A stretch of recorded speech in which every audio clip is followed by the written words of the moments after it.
Welcome to my channel. Today I am teaching you history. So last class में मैंने आपको history पढ़ाई थी, जिसमें मैंने आपको बिल्कुल एंशिएंट हिस्ट्री से पढ़ाया था। ठीक है, तो मैंने आपको लास्ट क्लास में क्या क्या पढ़ाया था पहले मैं आपको वो बताऊंगी, और फिर हम आज का जो क्लास सेकंड है वो कंटिन्यू करेंगे। इससे पहले जो मैंने वीडियो बनाई थी क्लास 1 ऑफ हिस्ट्री, उसमें मैंने आपको पढ़ाया था कि हिस्ट्री में कुछ ऐसे कॉन्सेप्ट होते हैं जो through out the history follow होते हैं।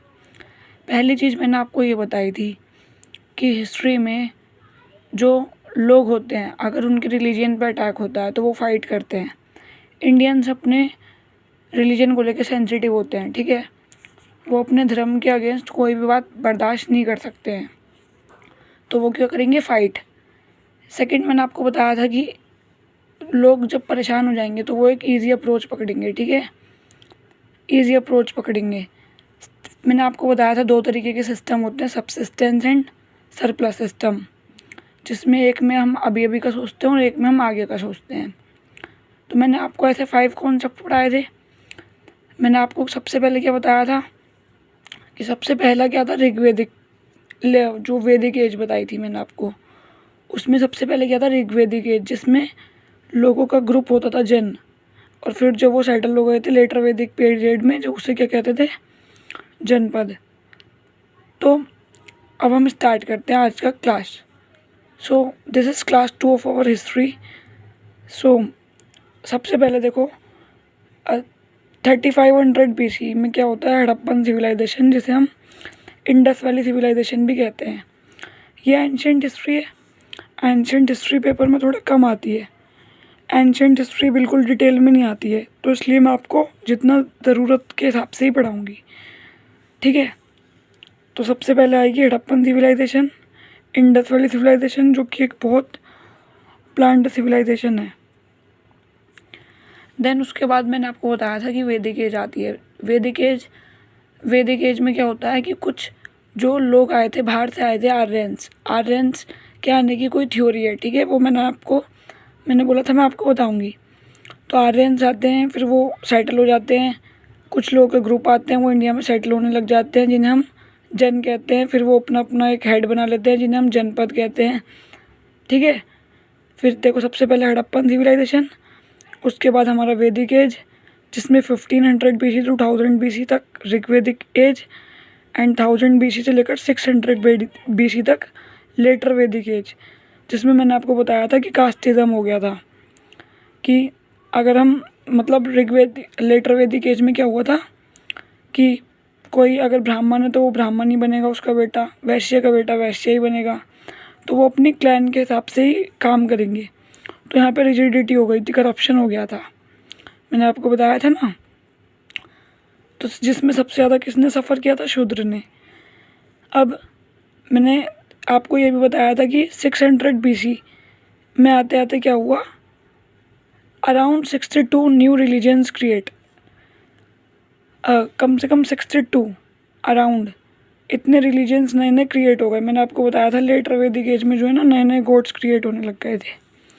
तो यहाँ पे 600 BC में 62 न्यू रिलीजन्स क्रिएट हो गए। अब मैंने आपको बताया था कि जैनिज़्म और बुद्धिज़्म यहीं से ही राइज किया। कब राइज किया, 600 BC में। याद रखना है पूरा, जो मैं आपको टाइम बता रही हूँ, जो BC होता है वो उल्टा चलता है ना। तो सबसे पहले हड़प्पन सिविलाइजेशन, फिर वैदिक age, later Vedic as, and फिर रिलीजन्स क्रिएट होते हैं। और उसके बाद यहीं पे ही बुद्धिज़्म एंड जैनिज़्म ने राइज किया अराउंड 600 BC में। देन जो जन होते हैं, जो लोग होते हैं, जब वो ग्रुप बना लेते हैं और सेटल होने लग जाते हैं, रहने लग जाते हैं, तो उन्हें हम क्या कहते हैं, जनपद। अब वो जो जनपद होते हैं, जब वो एक जनपद का, मैंने बताया था आपको, एक हेड होता था, तो जब वो धीरे धीरे धीरे करके बाकी जनपद को भी जीतने लग गया, तो उसे क्या कहने लग गए, महाजनपद। ठीक है, तो करीब 16 महाजनपद निकल के आए। यानी कि पहले लोग थे, फिर ये जो जनपद था इनका एक हेड था जो इन्हें रूल करता था।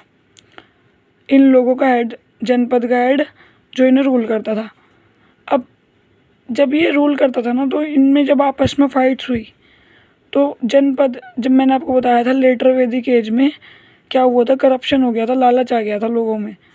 तो लोग क्या करते थे, जनपद का कोई हेड है, अब ये दूसरे जनपद से फाइट करेगा और उनके जो टेरिटरी है वो जीत लेगा, तो वो क्या बन जाएगा, महाजनपद। अब ऐसे करके हमारे 16 महाजनपद निकल के आए थे, जो कि डिफरेंट डिफरेंट एरियाज में होते थे। अब ये 16 महाजनपद जो थे, इनका एक हेड होता था, एक किंग होता था सबसे बड़ा, मतलब एक लौता अब राजा बन गया। अब पावर किसके पास आ गई, एक इंसान के पास। जैसे मॉनिटरी पावर होती है, यानी कि एक इंसान पे रूल, क्योंकि जब तक ये जनपद का एक हेड होता था, हर जनपद का एक हेड, तो उसमें क्या था कि पावर डिवाइडेड है, ठीक है। बट अगर एक कॉमन महाजनपद बन गया और 16 महाजनपद आ गए, तो अब इन 16 महाजनपद का एक हेड है, तो क्या बन गया, वो किंग बन गया और वो डायनेस्टीज को कॉन्कर करने लग गया, ठीक है। तो अब हमने पढ़ा 600 BC तक रिलीजन्स क्रिएट हो गए, फिर हमारे जनपद से महाजनपद बन गए, 16 महाजनपद निकल के आए थे। अब ये जो महाजनपद का जो किंग होता था हेड, इनने क्या करी, डायनेस्टीज पे कब्जा करने लग गया। उसमें एक हमारी डायनेस्टी निकल के आई थी जिसे हम कहते हैं मौर्यन डायनेस्टी। अब जो किंग होता था ना, उसमें यही थे हमारे चंद्रगुप्त मौर्य।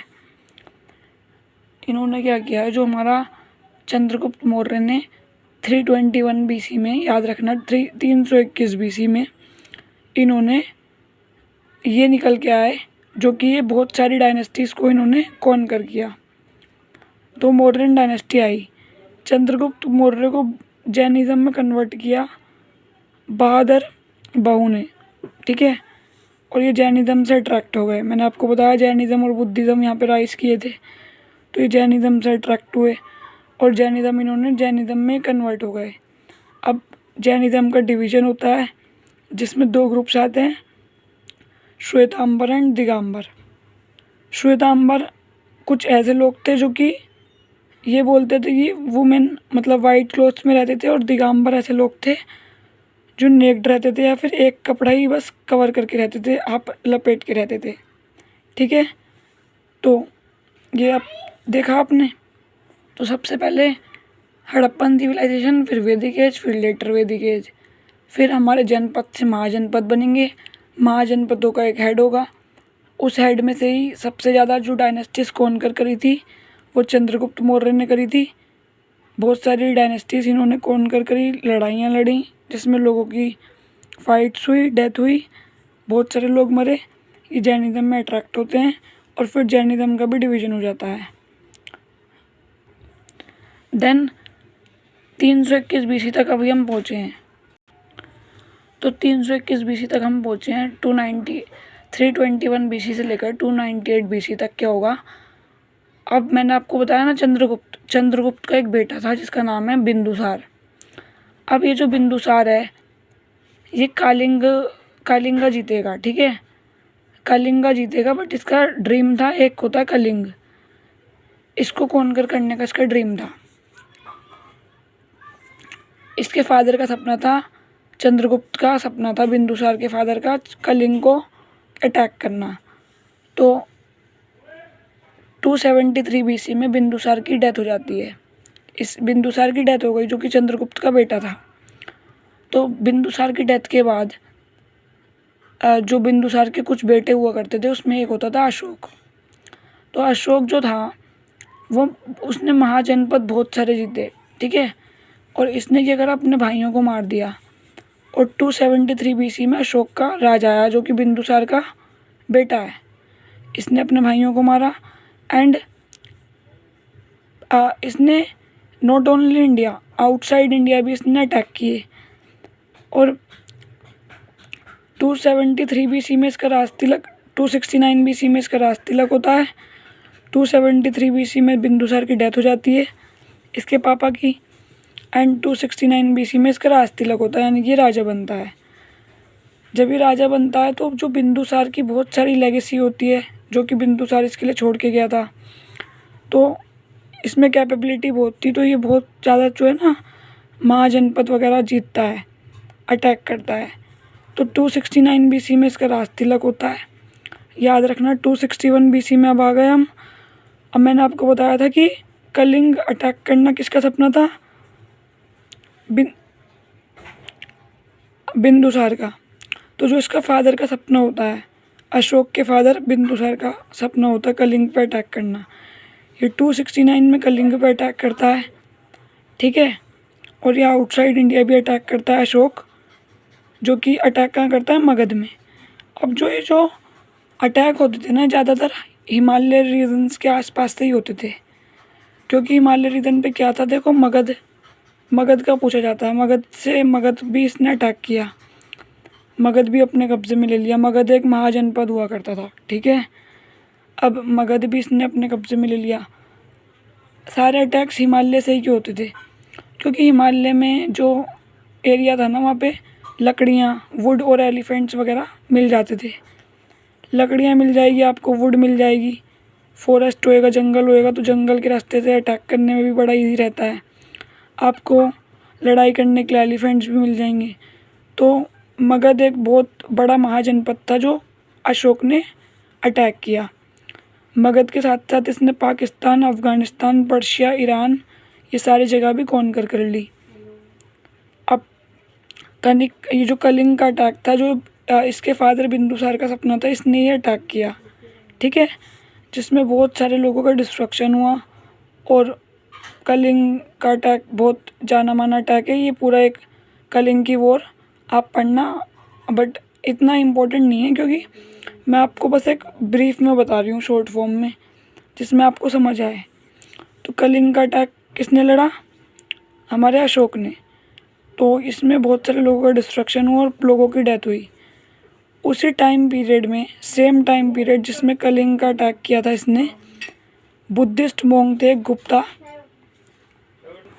तो उसी सेम टाइम पीरियड में एक बुद्धिस्ट मोंग इंडिया आते हैं, जिनका नाम होता है गुप्त। तो गुप्ता इंडिया में आते हैं, ये चाइना से इंडिया में जाते हैं, ठीक है, चाइना से आते हैं ये और इंडिया में जाते हैं।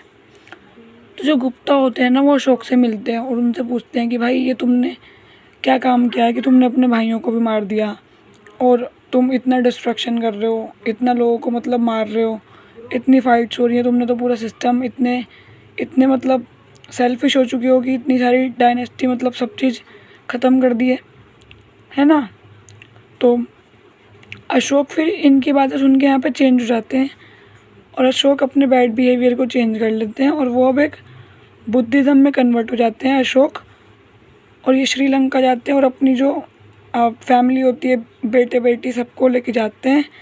और अपकमिंग जनरेशन जो अशोक की आती है वो इतनी कैपेबल नहीं होती है, तो क्या हो जाता है, मौर्यन डायनेस्टी का एंड हो जाता है।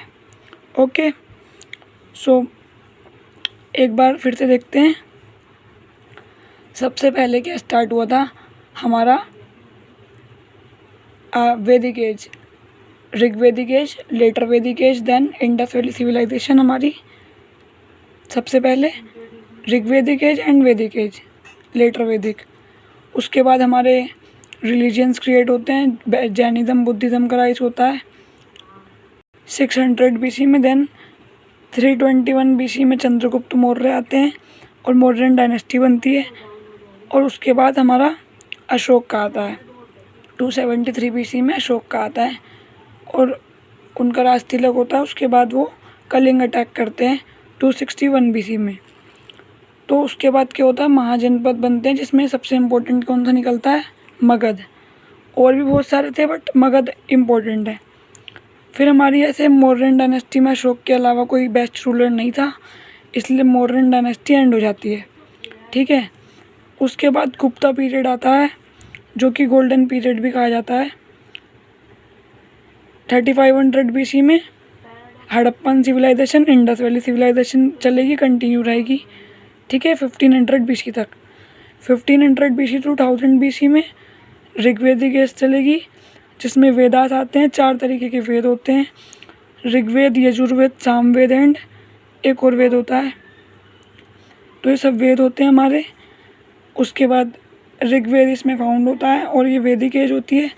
इसमें 2 तरीके की और भी चीज़ होती है, श्रुति एंड स्मृति, वो चीज़ें चलती हैं। अब फिर 1000 BC टू 600 BC में लेटर वैदिक एज आती है। लेटर वैदिक एज में जो हमारी जो डिफ्रेंशिएशन होता है कास्टिज्म बन जाता है, लोग करप्ट हो जाते हैं, और जैनिज्म बुद्धिज्म उसके बाद 600 BC में राइज करता है।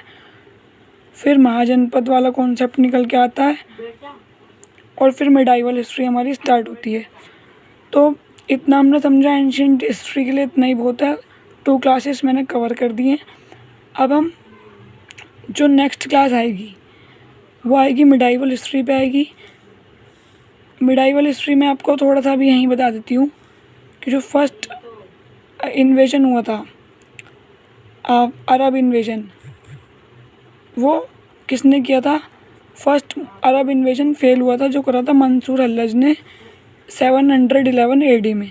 अब जो टाइम पीरियड चलेगा AD का, वो चलेगा आगे का टाइम पीरियड, पीछे का नहीं चलेगा, आगे का चलेगा, ठीक है। तो फर्स्ट इन्वेजन, अरब इन्वेजन बाय मंसूर हल्लज फेल, ये 711 AD में हुआ था। उसके बाद हमारा मोहम्मद घोरी, मोहम्मद बिन कासिम वगैरह आएंगे, और battle of Tarain 1, battle of Tarain 2, और फिर हमारी दिल्ली सल्तनत एंड मुग़ल अम्पायर। तो ऐसे इंडियन हिस्ट्री चलेगी। So this is class 2 of our Indian history. अगर आपको अच्छी लगी हो क्लास और आपको कॉन्सेप्ट समझ आए हों, इतना ही इम्पोर्टेंट है। तो अगर आपको समझ आया हो तो आप इस वीडियो को लाइक करें, शेयर करें and subscribe to my channel. Thank you for watching the video.